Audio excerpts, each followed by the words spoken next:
quickly, I will go to my slideshow in a second, but I just thought I'd say hello face to face, so to speak. So you know, it's not a recording. There's actually someone real at the end of the line here.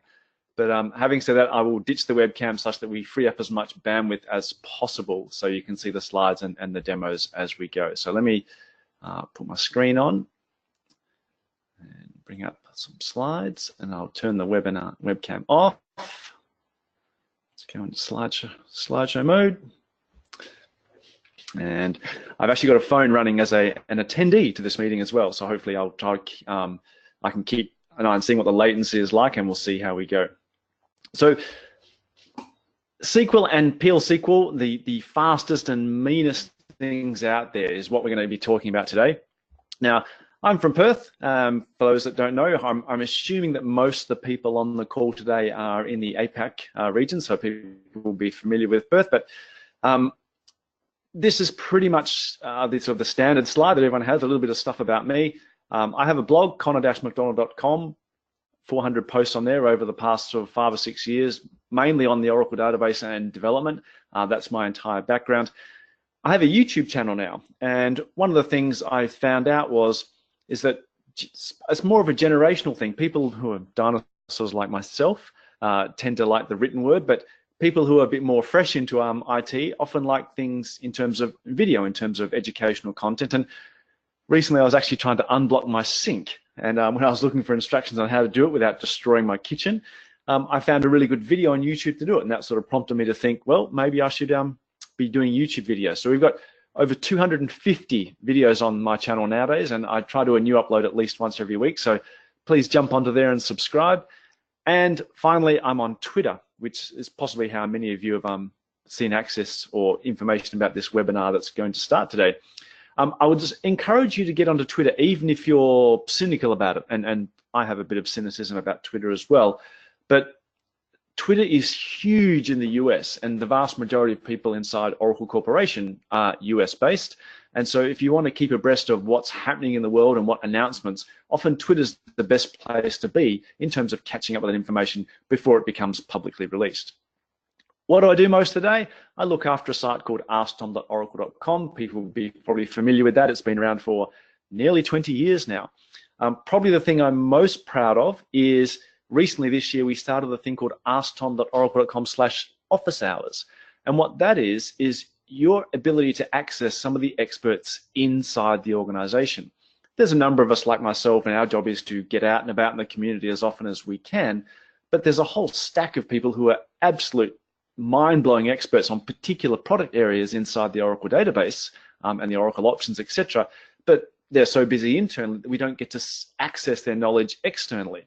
So what we do now is a lot of those product managers once a month to commit to being online for you, available for an hour for free Q&A, or they'll do some slides, very similar to the kind of thing we're doing today. But now you get access to just hundreds and hundreds of Oracle experts. We've done over 100 hours of these sessions so far since February when we launched, and we're continuing on to go. It's probably a bad time to be spruiking this because we're going to probably take a small break during open world season because everyone is flat out getting ready for that. But straight after open world, you'll see those office hour sessions starting to come up again. Because we have a number of products and a number of product managers, we generally run about 3 to 5 per week. Some of them in APAC friendly time zones, some of them not. But if you have any issues with certain products, whether it just be the plain database or spatial or text or Apex, etc., office hours is a great resource for you. While I'm on the topic of open world, I've got a couple of sessions at open world. So if you're viewing this and you're planning on going to open world, please drop in and say hello. I'll be doing some talk on some really cool features inside the Oracle database on the Wednesday, and on the Thursday I'll be doing the opposite, which is how people do wrong things with Oracle databases to absolutely destroy them. So if you're at open world, please drop in and say hello. Even if you don't come to my sessions, just pop in and say hi. So we're talking about SQL, and in particular PL SQL, the two things that sit there running right in the database, and obviously it's what Apex is fundamentally written in. And the question is, why talk about it? Because after all, SQL has actually been around for longer than Microsoft Windows has existed. It's that old. It's like 30 plus years old. And so you would think that by now it's a fairly mature kind of product. The reason I like talking about it is because the acronym NoSQL has, obviously got very, very popular in the last 4 or 5 years. And I have no problems with NoSQL as a technology. It's just a terrible name. It's got nothing to do with the SQL language. It was what they really should have said was, well, it's actually, we're talking about non-relational technologies. And I have no problems with non-relational technologies. They have their use cases where appropriate. But people started thinking, well, that means I don't need to understand or have any familiarization with the SQL language. And it's funny how even the people that pretty much invented and are sort of the poster childs for NoSQL databases have realized that things like relational functionality like ACID, but also in particular the SQL language, is pretty much the sort of de facto language of data access. And so SQL as a language, having that in your toolkit is an incredibly powerful thing to have. The second reason I like to talk about SQL in particular is you hear about all these things that are cool nowadays. And what's the first thing you hear about nowadays is microservices. That's all the rage at the moment. But SQL, think of it this way. SQL, I think, invented that definition of cool because I went to the Wikipedia page for microservices and it says the attributes, the properties of microservices are things that perform a single function and each service is minimal and complete. Well, that's a SQL statement. There is a classic example of a microservice. It does a single function, counts the males in my people table, and it's minimal and complete. There's nothing more it does, nothing more it needs. It's a classic definition of a microservice. And of course, people say, well, microservices, they're so last year because it's, they've been out for 12 months now and they were popular. So as we do in the IT industry, what we do is we say, well, we better move on to something else. And what's cool about is API-based programming. It's all about APIs and serverless and function-based programming. I went to the Wikipedia for APIs. What are some of the attributes of that? We abstract the underlying implementation and the API describes the expected behavior, but the implementation is unknown and we could even have multiple implementations. Well, once again, take a look at a SQL statement. It's a classic example of an API. We don't know how the database will implement that. And we're not in the low level there. We're not working out what files to read, what data files to go visit, what blocks to read. We're simply expressing our intent. This is what we require. We require the following information from the people and the address tables. We're specifying intent, not the function. That's abstracting the underlying implementation and multiple implementations. Well, that's what the optimizer does. And throw PL SQL around that, and you've simply got another layer of abstraction on top of that. PL SQL and SQL are classic implementations of API-based programming. So a key point, this session is about new features, and I put the new in quotes because I'm crossing out the 18C there. I know that anyone from Oracle organization, including myself, you often have this fear that I'm going to go to a talk or a webinar or some sort of session, and this is going to be the balance of it. Everything's going to be at the latest and greatest release, but the reality is that most of us are not on that release. Whether we're on cloud or on premise, we're generally running version 11 or version 12. But I stress, today's session is going to be much more about focusing on features that are available to you today. Even though 18C is available to you as well now, I realize that most of us are on the previous versions. Most of the features we see today will be applicable to all of these versions. Why should you know about it even if you're not on 11G even, maybe you're on 12? Is it's very easy to what I call reinvent the wheel, and in particular, as the image shows, a slower and worse wheel. Even if you're not going to be on 12C today or 18C tomorrow, if you're on 11 or even 10, knowing what's available in upcoming features or upcoming releases is critical in terms of not you building it yourself. I can give you a personal and somewhat embarrassing example. Way back in Oracle 7 days, I built a queuing infrastructure system for a client I was working at. I was very, very proud of myself. It took me about a year. I did all sorts of concurrency, all this kind of stuff. And then, of course, Oracle 8 came out, which had AQ built in for free, did a much better job than my implementation, and I effectively wasted a year of my time and the client's money. So knowing what's coming is going to be very, very useful. The other thing is this session is not about being a smartass. And what I mean by that is I didn't want to come up and show you a whole stack of really complicated, convoluted SQL statements as a way of saying, oh, look, you've got an expert on the line and look how clever I am. That doesn't help anyone. You can actually do anything in SQL. Let me give you an example. Here is the first page of an SQL, and we'll simply scroll through to the next page on the next slide. I didn't write it. It was written by a very smart guy named Anton Sheffer. And I'm not having a go at Anton. He did this as an exercise in showing how powerful SQL could be. What does that particular SQL do? You might be thinking, well, what it does is it solves Sudoku. So if you can pass in a Sudoku board in some sort of structure that would mimic how it looks on the screen, like for example, as a varchar 2 with dots and lines filled in, so it looks like a Sudoku board, then believe it or not, that SQL you saw will solve Sudoku. You run it and there it goes. Now, if you don't believe me, I thought we'd actually show you. So jump into SQL Plus. I'm hoping this font is large enough for you to see. It's about as big as I can go on my screen without it becoming unwieldy. So there's an example of the board being set to a number of filled-in positions with dots for the missing ones. Here's the first page of the SQL that we saw before. Here's the second page of the SQL we saw before. And I give it a run, and with that, it's solved just like that, very, very quickly. Now, you might be a bit dubious. You might be thinking, oh, that's a bit of smoke and mirrors. He's just hard-coded the answer. So what I've done is I took out the terminating condition so we can actually see this SQL as it does its work. So here's the exact same SQL again, but I've taken out the terminating condition so you'll actually see it doing its work. Hopefully the internet will keep up with the refresh rate, but you can actually see it will actually fly through and slowly fill in the blanks left to right, like effectively brute force. And the final step is simply to reformat those 81 numbers in the Sudoku board in a nice presentable format. So you can actually do anything with SQL, which is fantastic. But let's face it, this is probably the percentage of developers that need to solve Sudoku as part of their daily job. It's probably a very, very, very small percentage of you, almost nil. And of course, the vast majority of us as developers, or Apex programmers in particular, we need to get real stuff done. So we're going to focus on real stuff in this presentation, not clever gimmicks and clever tricks. Rest assured, I know that at the end of this, when we do feedback, the only thing everyone's going to want is that SQL for Sudoku, but I'll pass that on as time goes on. So, number one, let's get straight into it. A bit of controversy first. If you're going to be a successful programmer, Apex, Oracle, or otherwise, you need to be friends with your DBA. Now, I know that can be tough if you're a programmer because often there's a bit of a chasm, a gap, a great divide between the developers and DBAs. It amazes me nowadays that companies still actually physically separate their DBAs and the developers as if that's going to be a good thing.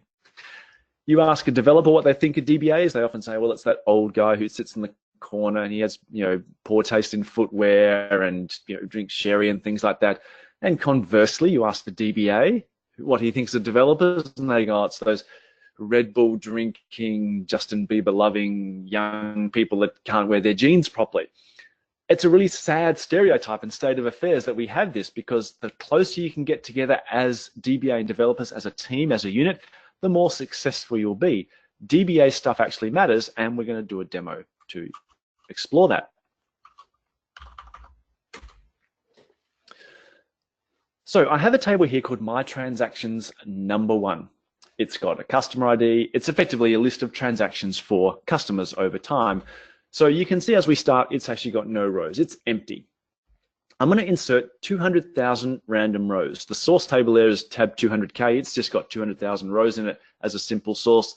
But as you can see, I'm using DBMS random to actually put random data in there. There's 200 rows in there. Sorry, 200,000 rows in there. Let's now look at what it costs to query that table for a particular customer. What does it cost to query all the transactions for customer 160? I run it the first time, I get 524 consistent gets. That third line there, which I'll highlight and hopefully it'll come on the webinar, that's the key one we're looking at here. There's no physical reads because it's all in memory on this machine. 524 consistent gets. If I run it a second time, it's 378.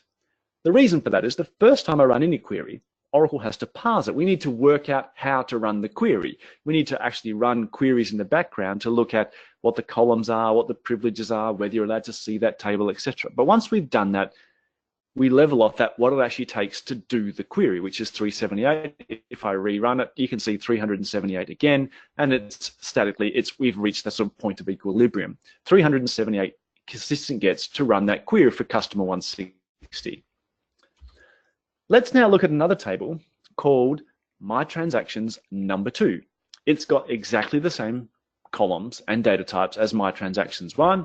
It starts off as empty, just like my transactions one. I'm going to copy all the data from my transactions one into my transactions two. So they have the identical data. Let's have a look. I do a count from both tables. They both say 200,000 rows.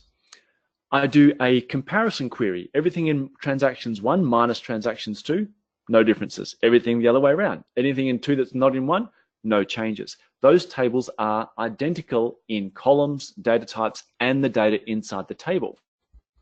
They even have the same indexes. Because it's a customer transactions table, you can see I've both got a primary key on the customer ID and the transaction ID. Same indexing, same data, same everything. Let's recall now, when I run a query against transactions one, it's still 378 consistent gets. That's as it is. Let's now look at my transactions two. Let me run a query on that. It's only 110 consistent gets. Already, it's 4 times faster. And don't forget, this is the first query we ran. This is the one that's going to be more expensive than normal because we have to parse. The second time I run it, 17 consistent gets. It's now 20 times more efficient and 20 times more performant than a query against transactions one, and that is repeatable. Now, today's session is not about explaining how we achieve that, but it shows that if the DBA knows what your requirements are, if you can tell a DBA in this particular application, querying by customer is going to be critical, they can organize the way they implement those tables to get you profound benefits. In this case, 20 times faster. So having that good relationship with your DBA is critical. Number 2, PL SQL resolved expressions. One of the cool things that came in Oracle 12c onwards is longer names. Finally, it was, we've been waiting since Oracle 7, which is 1992, I think. We've been stuck at 30 characters, but now, of course, we have 128 characters or bytes for our column names. And I'm a big fan of this because the reality is, if you can get more information into your column names and your table names, you have, the cliches, you could say, of self-documenting code. They actually have better meaning. It helps the next guy coming along who needs to actually maintain your code. The columns are much more self-describing. The problem is if you've got an Apex application that is utilizing things like table names and column names, this might be the thing you see when you upgrade to 12c on the database, because things can be bigger and you might have some problems. The cause of this in this fictitious application was this particular routine, which has on line 3 a variable declared as varchar 230, because as programmers we thought Oracle will never change that. We're stuck at 30 bytes all the time for our table names. Then we did select table name into that variable from user tables. We went to 12c, someone created a table with say 60, 80, 110 bytes, and of course we blew up. We try run it and there's the error even on the command line. And those things obviously just bubble up into your Apex applications. In 12.2, we've come up with a way of being able to future-proof your code. You can use an expression now in place of a literal in your PL SQL code. So now, for example, I can declare a constant on line 2, which is cvar length, and say, well, the maximum length is 30, and then I can refer to that constant in my varchar2 declaration. So effectively, I'm picking it up from a declared variable, not from a physically defined literal. Now, a couple of things to note here. It must be resolvable at compile time. You can't dynamically change that. You notice I declared it as a constant in that case. And it can't be an expression, it can't be a function, it can't be a SQL statement. So even something as simple as a two-number function around it would actually break it. If I did, var length, cvar length equals two-number on the string of 30, even that won't compile. It says I need a literal. At which point you're thinking, well, have I actually really solved anything? Surely all I've really moved is the problem from line 3 up to line 2, because now I've still got that hard-coded number of 30 in there that I'm going to have to go change next time we go to Oracle 12 or whatever. Well, what we've done is delivered a predefined constant that we will keep up to date for every version of Oracle. So there's an Ora max name len predefined constant in the PL SQL engine, which you can take advantage of. And so you can simply code that in there. And in fact, you could even start today before Oracle 12, even 12.2, by using conditional compilation. So for example, I could have on line 4, if the version is less than or equal to 12.1, then I'll use the old style syntax and wear the fact that I'm going to have to go change it later. Or I could simply use aura varchar2 aura max name len, which in 12.2 will be 128 bytes. But the cool thing is, when we go to Oracle 26, for argument's sake, and we change the maximum length to say 256 bytes or 512, that will automatically update. You'll be guarded against that kind of problem. You might be thinking, well, hold on a second. This all sounds very, very familiar. Wasn't I just supposed to use the %type anchor? I mean, that's one of the cool things in PL SQL, %type, %row type, to pick up all those definitions from the dictionary. That is true for those simple examples where I'm mapping from a database column into a variable. But what about if I had something like this, where I'm doing select owner concatenated with a dot concatenated with table name, and that's going to go into that variable called L string. What do I put in line 3 for that? There is no %type definition that maps to an owner concatenated with a table name and a dot as well. What I can do is use basic expressions. I said I couldn't use function, but I can use basic expressions. So I can do 2 times aura max name len plus 1, and therefore I've once again guarded against those issues. So cool little thing, PL SQL resolved expressions to avoid having too many more literals definitions in your code. Number 3, let's try that again. So longer names come in Oracle 12. I went through, and even before I went to Oracle 12 or 12.2, I went through and fixed up my compile time resolvable sizes using, for example, some conditional compilation. You might be thinking my job here is done. I'm all finished. Surely my code's going to be working fine until the phone rings. What'll happen is you've done all these changes, my code's never going to crash, and you're having a problem in your Apex application still. You might be getting some problems with string concatenations being too long. The name there on the top left of the screen, it's my DBA tools. That might give it away that we're probably doing things with columns and tables. And we may have had an application that looks something like this. Just as a little DBA tool we've whipped up ourselves, the table name on the left, and then all the column names for each particular table. Obviously, that's going to scroll way too far down the screen. So we may have done something like this in Apex to actually put the columns across the screen. Anyone that's been in Oracle 11 will know that to do that, we use the listag function. But when your columns get starting to look like this, which of course is one of the things that is perhaps a good thing, but also a risk factor when it comes to 12 and onwards, when you have 128 bytes of column names and table names to use, when you start doing listag of all those columns, you actually might get some errors. Result of string concatenation is too long because listag is capped at 4,000 bytes by default. It's capped at the size of a varchar2, and therefore, even though all your code has been updated to handle more than 30 bytes, using listag of, say, a whole stack of 128 byte columns or 128 bytes of anything may blow up. So how do we handle listag getting too long? It's actually a tough problem to solve, because let's assume if I build up a listag by going through my columns here, you can see the listag at employee 1 is, the listag at just column employee number is employee number. As I move on to the second column, employee name, the listag is empno ename, and so on. Job becomes empno ename job. As that string grows, I need to be able to sort of stop just before I go over the limit. And the only way I can tell if I'm about to go over the limit is to actually go over the limit. It's a bit of a chicken and egg kind of problem. How do I know I've gone too long without looking at the next column? I could write some cryptic analytics to solve it out, but it'd be nice if I could just actually tell listag to know what to do when you start getting really, really long strings. And in 12.2, that's exactly what we've done. We've got improved overflow handling when it comes to using listag. You have an extension now. You can say on overflow truncate inside the listag expression. And by default, what that will do is you'll get 3 ellipses, the 3 dots at the end. You'll also get brackets and the number of characters that we had to truncate. So by default, you get 3 dots, and then yes, we had to truncate 2,378 characters. But you get control over that functionality. You could, for example, do on overflow truncate more.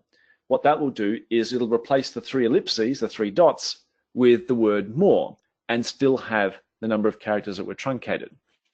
Or you could have, for example, on overflow truncate more without the count, and then you just get the word more.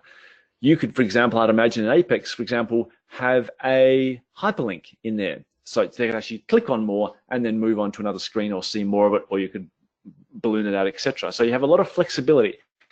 You can even have a null without count. So you can just, if you want to, just truncate the entire string and give no indication back to the user that there was actually more.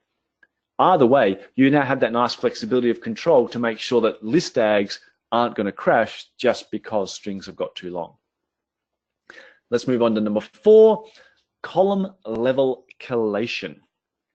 Every system that I've worked on generally struggles with case. Now, I want to say there's not a correlation there. It's not because I've built these problems into the systems or that I'm just a lazy coder. It's just something I observe as I go from client to client. But I must admit, I do have some of the blame here, not from a coding perspective, but from the fact that I actually have a problematic name when it comes to case.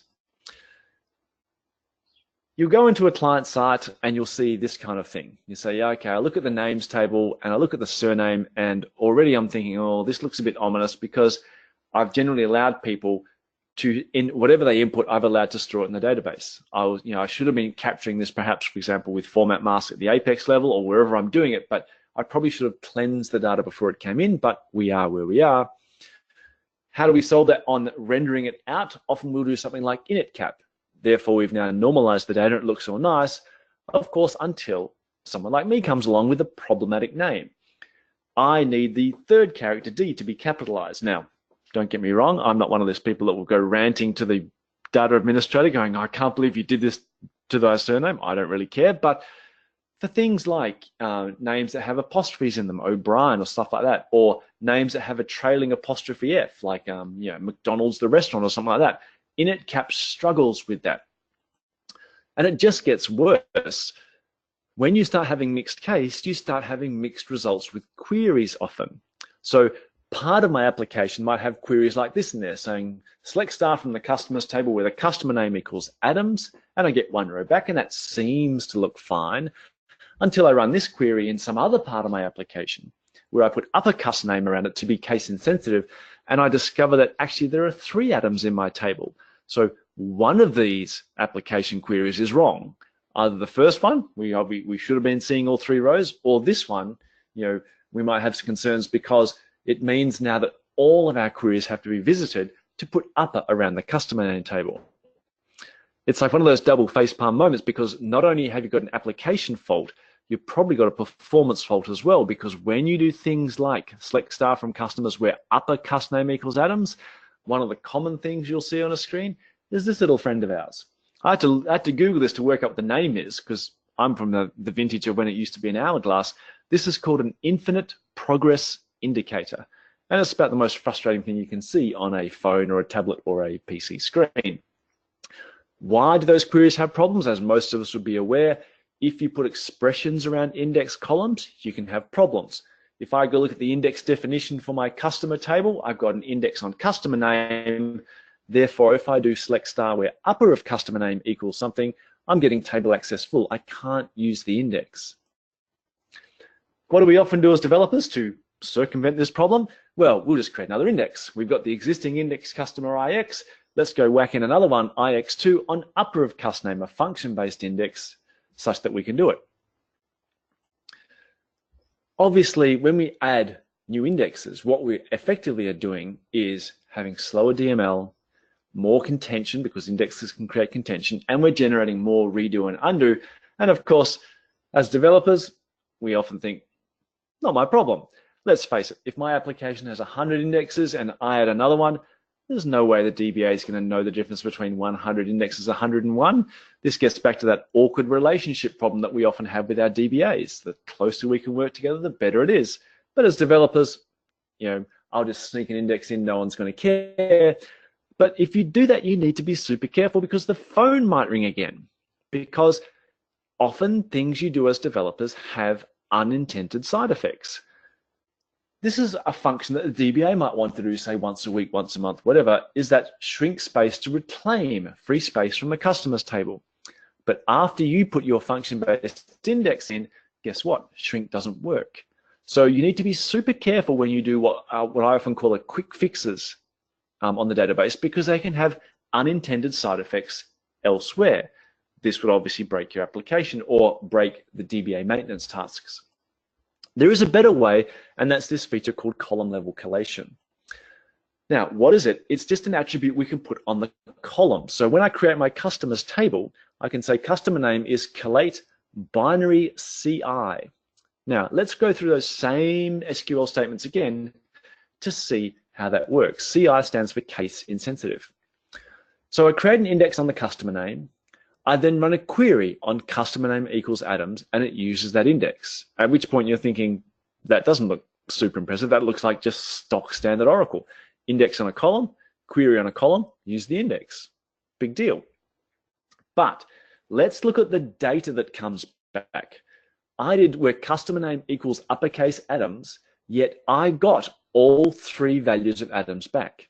So I didn't have to use upper, but I still got a case insensitive result. We have binary CI, which means case insensitive. I've also got binary AI, which means accent insensitive. So if we look at the fourth row there and zoom in on it, we're actually picking up Adams even though he has an accented value of A in the third character. So you can even ignore accented characters, very handy for global applications. You can set it on a column level, as we saw. You can set it for an entire table. You can even set it for an entire schema. But I should say it's only for anything you create after that. So if I do alter table people default collation binary accent insensitive, any column I add after that point in time will be accent insensitive. It does not retrofit it to existing columns. So you want to be aware of it before you go create tables. A key point is there's a new facility in Oracle 12 which lets you have 32 kilobyte varchar 2s. It's set with a parameter called max string size extended at the database level. By default, max string size is standard, keeping the backward compatibility at 4K. So you need to move to max string size extended if you want to take advantage of this feature. Let's move on to number 5, which is totals and subtotals, a very common thing we have in our Apex applications. I might give you a requirement saying, I want a list of all the employees, so effectively one row from each employee, plus subtotals at each department level and a grand total as well. So I might be building an application along Apex, something like this. I've got each department number, there's the employees, there's the department total. I didn't squeeze it on screen, but underneath the final department total, I have a grand total as well. I want to build something in Apex to do that, and Apex has obviously some nice facilities to do that for us. I have things like, filter interactive reports, filters, etc. All those things that let you do subtotaling at various levels. Now, Apex is very flexible when we give those facilities to the user. I'm not particularly talking about that kind of functionality. What I'm talking about is more the fact that when we want to do a canned fixed report which has subtotals and totals.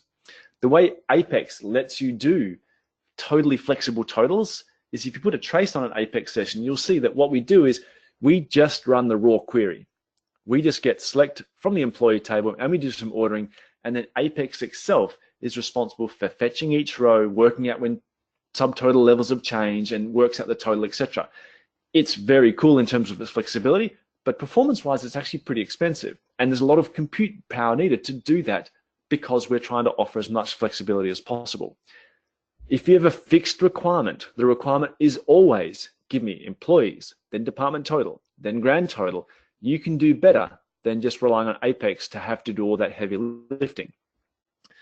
Now you might be thinking, I could tackle it this way. I have my raw data by doing a simple query against the employee table. Then I could do a query, a subtotal at department number using a department number and sum and then a group by. And then I could run a third query which actually gets the grand total. Now, that's obviously not a great idea because I've gone and visited that table 3 times. That's 3 times the work. We can get from 3 to 2 with using a roll-up facility. I could do one query to actually get my raw data as before, and then do a second query doing what we call group by roll-up. What a group by roll-up gives us is both the subtotaling at department level and a grand total as well.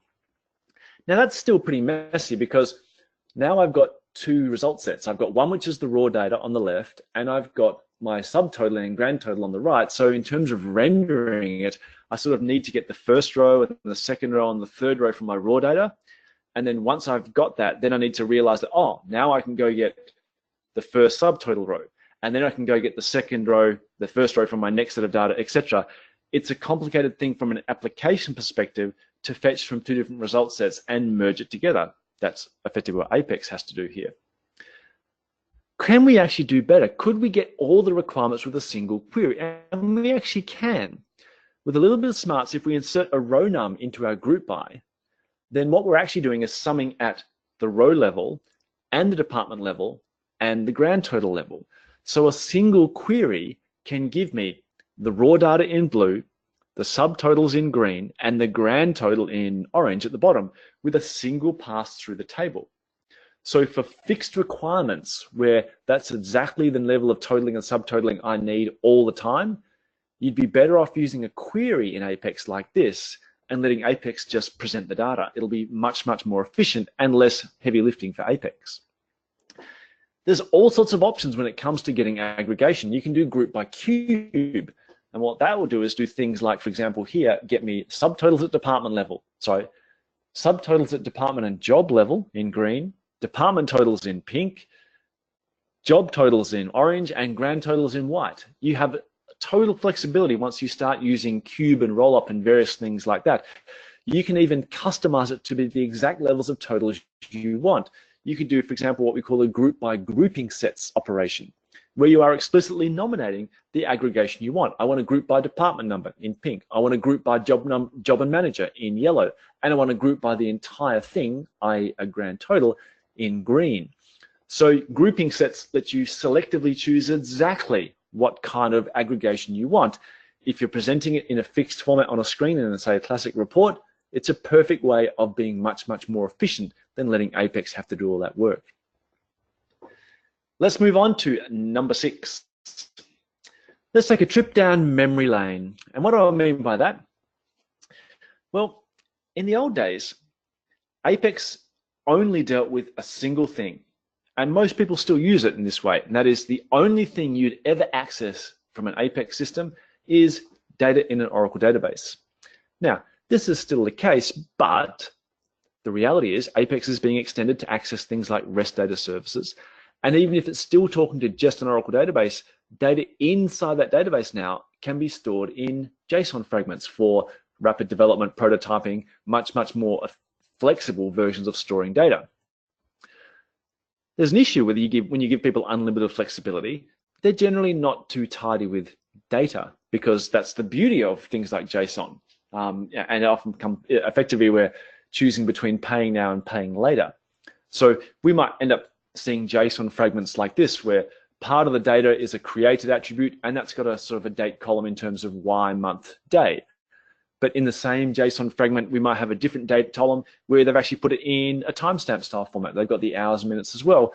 Or something even less useful for us is someone said, oh, when I'm going to review it? Well, today +7.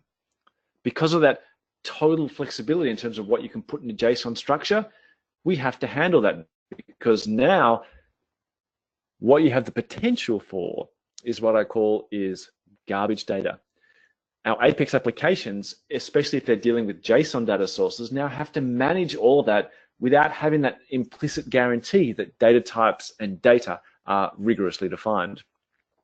You have to be pessimistic with data, because here's where things go wrong when you're querying JSON fragments with simple queries. That's a really cool feature to be able to extract data from JSON with SQL, but you start having things like this.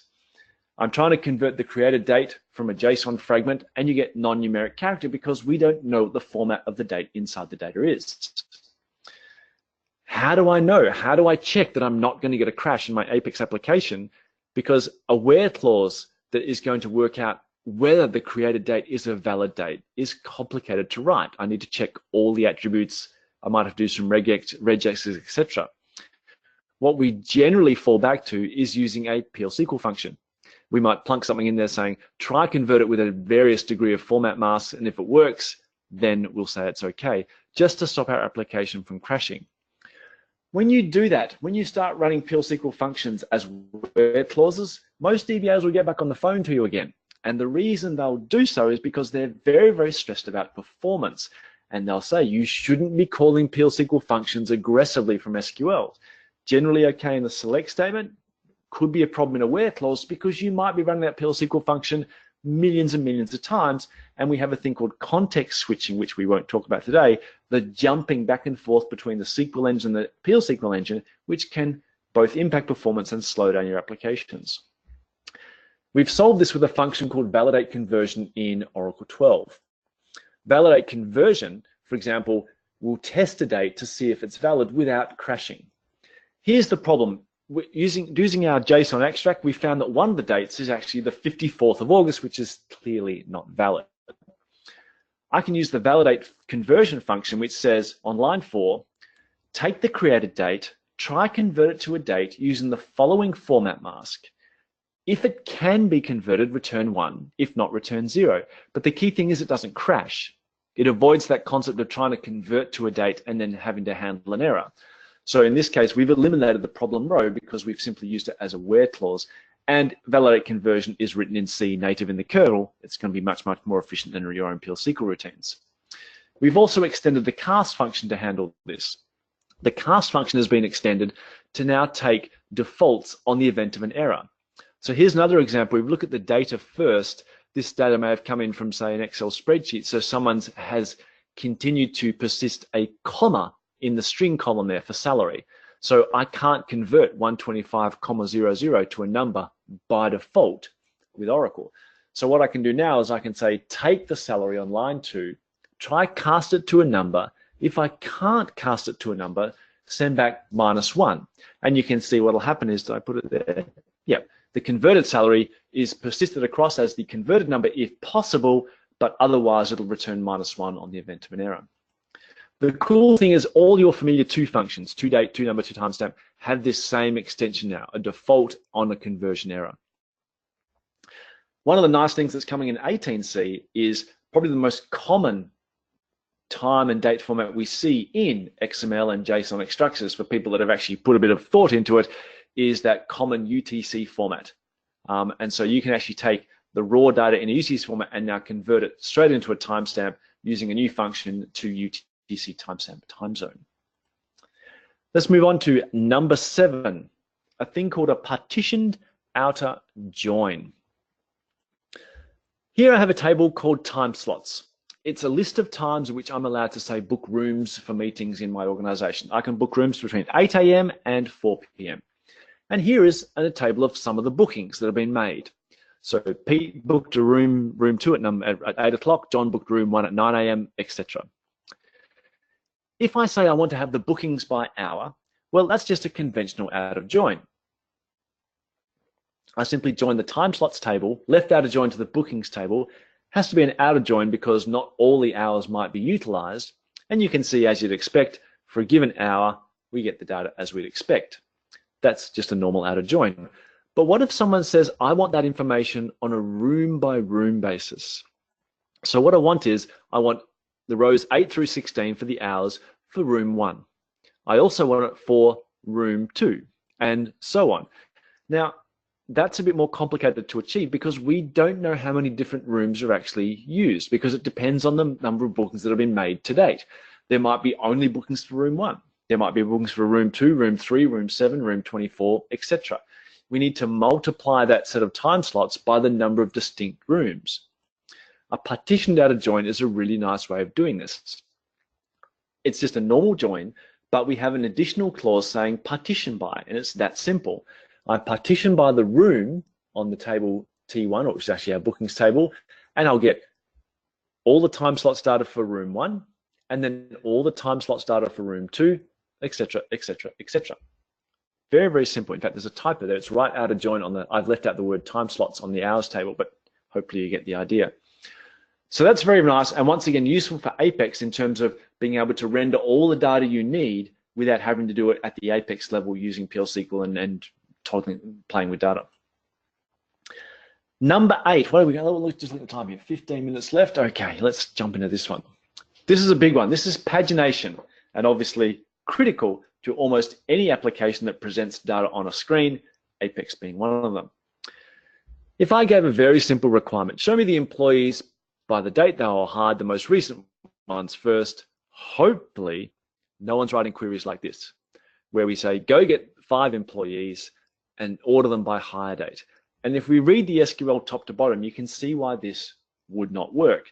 What I'm really doing is on line 3 is grabbing the first 5 rows I can find from the table, just 5 random rows, because rows are just scattered wherever they are on the database in a table, and then I'm sorting them. So yes, I get a sorted result, but there is no way knowing that's actually the top 5 or the most recently hired employees. It's just 5 random employees and then we've sorted them. We need to use an inline view, and most of us have been doing this for as long as we've been using Oracle. And the inline view sort of functionality maps to what we're trying to do. We want to order by the hire date first, descending. Once we've done that, then we pluck off the first 5 rows, hence the inline view. Most of us are familiar with this. There are other ways of doing it. Since analytics came in 8.16, you can use a row number function. Once again, put it in an inline view to get a ranking number for each of the rows, and then do that where that column is less than 5. Or if you're on 12 and above, we have this nice syntax, which is the ANSI standard, which is order by the hire date descending. And once we've done that, then fetch the first 5 rows only. That's the ANSI standard syntax for a top-end query. All those things are pretty cool, but because, especially with the exception of that last one, it's inline views, and people thought, well, you know, that's hard SQL to write. And let's face it, what am I really achieving anyway? I still have to sort all the data and then get the first 5 rows. I can do it in my application. And so we start seeing applications that look like this, especially if they're coming, for example, from automatic SQL generators. We simply, tell those tools that, yes, I want the employees ordered by hire date. And so we have, for example, a statement that looks something like that. It hasn't got an inline view. It simply says, go get the employees ordered by hire date. And then simply in the application, I can go, yep, fetch 5 times. And that's going to get me the top 5, because I have to fetch anyway to do rendering on my application, whether it's Apex or otherwise. Or people say, too long, didn't read. Apex can do it, because after all, Apex gives me that functionality out of the box. I can simply say, yep, there's the pagination information down the bottom. I simply choose an attribute on my region for my query, and Apex will do pagination for me as well. And for the vast majority of the time, letting Apex do it is fine. But you need to be careful, because there's an inherent cost in letting your application manage paging. Let's have a look at a demo.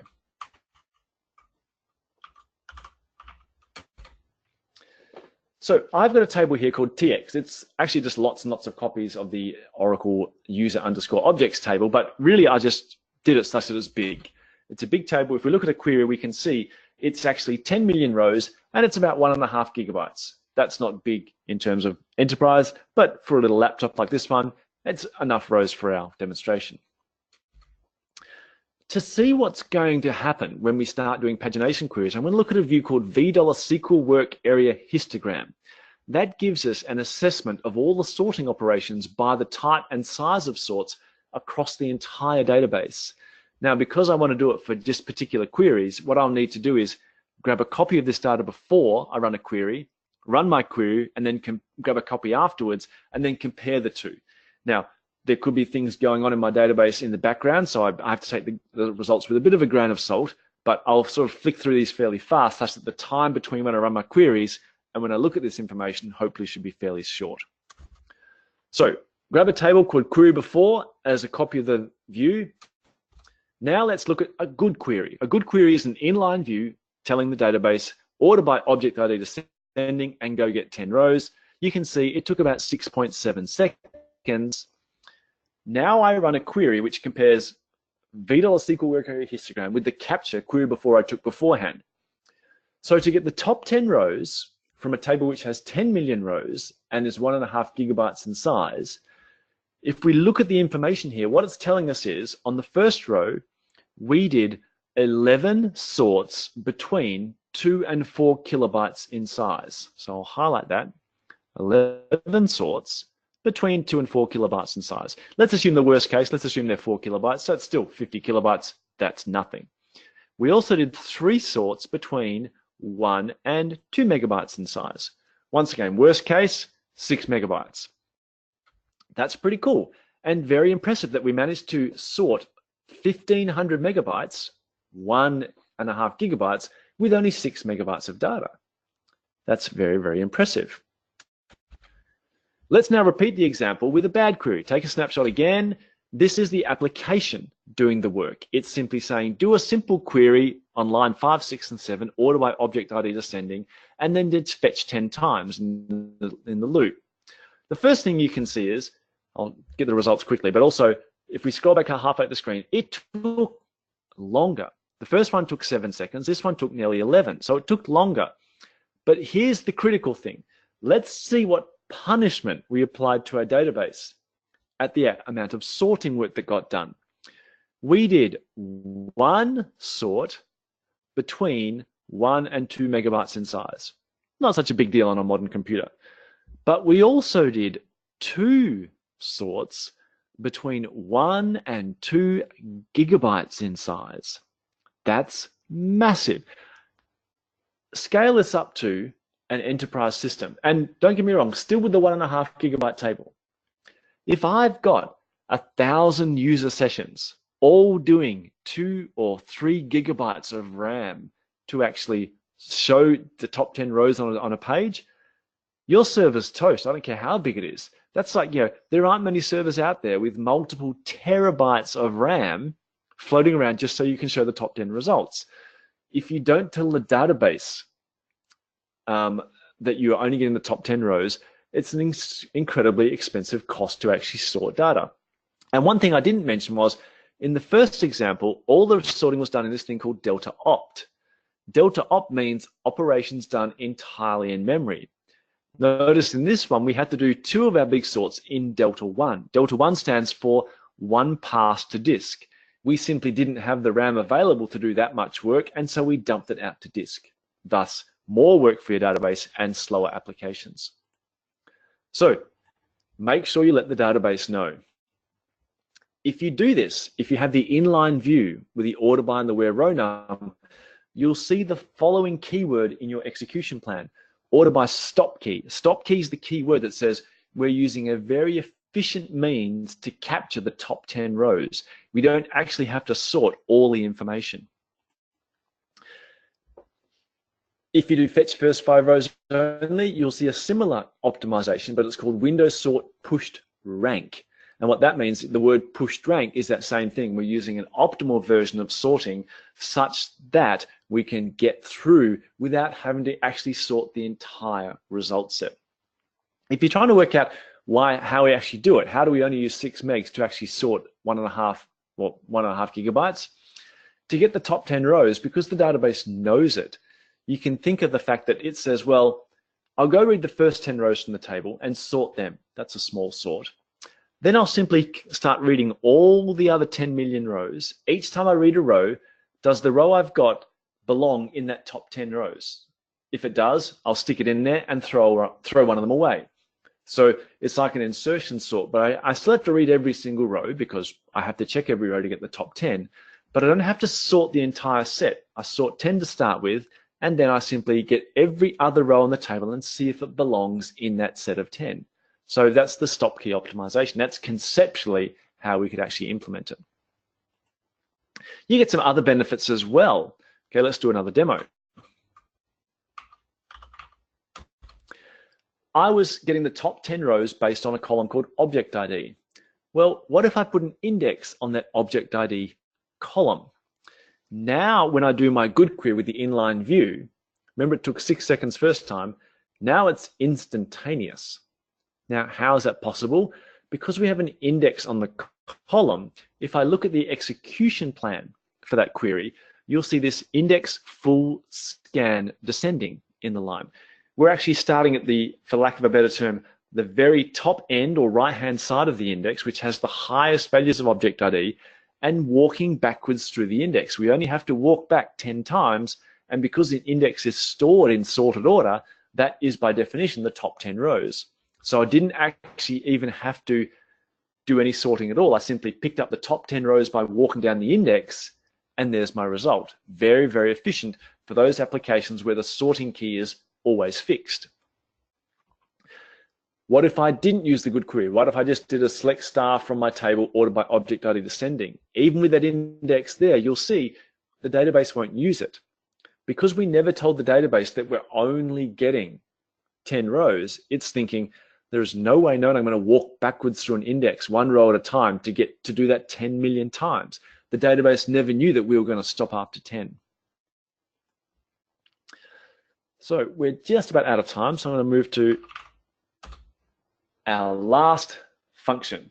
I'm not going to tell you how many slides we jumped for there, but let's face it, I could talk SQL and PL SQL until the evening, the late evening in WA, because I love the topic so much, but I don't want to subject you to anything more than an hour because you get grumpy with me. Our last thing is probably a summation of various things we've been talking about today anyway, which is you don't want to hide information from your database. And I say, don't give your database the silent treatment. Talking to your database makes it faster. Yeah, it's funny, my mother, which thankfully she's not on the call, so I can tell you gossip about her, she talks to plants in her backyard. She thinks it makes them grow better. I think she's losing her mind. But talking to your database will indeed make it faster. Let's look at an example. Let's say I've got a very simple data model that looks something like this. I have stores, some retail stores around Western Australia, for example, and customers come into those stores. So we record customers against those stores, and then those customers buy stuff, hopefully, if we're running a retail business, so they do sales. And so we capture the sales for each customer within each store. That's our simple data model. We're building an application, or we've built an application, and this is one of the queries that our application needs to run. For each product ID, get the maximum sale amount. So what's the most someone spent on a particular product for all the amounts which were greater than, say, 10. And I'm doing an outer join here because some customers may come and go, etc. So there's a query that our application is running, and the question is, what's the best way to run it? Which table should I start with? Should I do a sort merge, a hash join, etc.? Thankfully, that's not our problem to worry about. We just give that to the optimizer, and the optimizer came up with this. It said, I'll go customers first, do a unique scan on the store index because there's so few stores, and then we did a hash join with the sales table. Let's say that's running not particularly fast. The question is, can we do better? Did the optimizer get it right? How do we know? Maybe we should add some more indexes. Maybe we should need to rewrite the query. Maybe we need a materialized view or use some result caching. Or maybe, given the NoSQL fans nowadays, we just give up and move the whole thing here to Hadoop. Can we actually do better without doing any of that? Well, if you share your knowledge with the database, things will be better. This is our last demo. So here's my stores table. As I said, it's got a store ID and some attributes. There's my customers table, and there's my sales table, just like our data model said. I'm going to put 50 rows into the stores table, 5,000 rows into the customers table, and 1 million rows into our sales table. I'll put some indexes on the stores table, so on store ID, customer ID, sales ID. I'll put an index on the customer ID on the sales because we're going to query sales by customer. Put an index on sales for product and amounts as well because they were present in my query. And here's the query that we had in the slides. And just to prove that I'm not lying, there's the execution plan exactly as it was in the slides. That's what the optimizer comes up with the data model as is. But what if I share what I know about the data with the database? Let's tell the database what the primary keys are for stores, customers, and sales. Let's tell the database which columns are always going to be present. Let's tell the database what the relationships are between the various tables. Stores is a foreign key of customers, and customers is a foreign key of sales. So here's our query, unchanged. What do you think the optimizer is going to do? If this was an interactive session where you could actually raise your hand, I'd say, what table is going to be scanned first? Let's have a look at what the execution plan looks like now. It doesn't access a single table. It only looks at the index, sales index prod. It managed to look at that query and work out based on the relationships that we defined that I don't need to look at the stores table. I don't need to look at the customers table. I don't even need to look at the sales table. I can answer that entire query just by scanning an index. So if you share that information with the database, it has a much better chance at giving you far more optimal queries. So let's wrap it up because we're pretty much on the hour. SQL and PL SQL, very, very cool. I think they're fantastic. They're my lifeblood. I've been using them for 25 years and they continue to amaze me how powerful they can be. Incredible power. Hopefully some of the things you saw today will give you some light bulb moments to go back to your applications, whether they're Apex or otherwise, to get some better stuff. You'll write less code, which is important. It's never too early to start. This is my son, Max. As you can see, he's an avid reader of our SQL manuals, and he's moving on now to our PL SQL as well. So it's never too early to start. A little bit of fun there to finish off. Thank you very much for attending the webinar.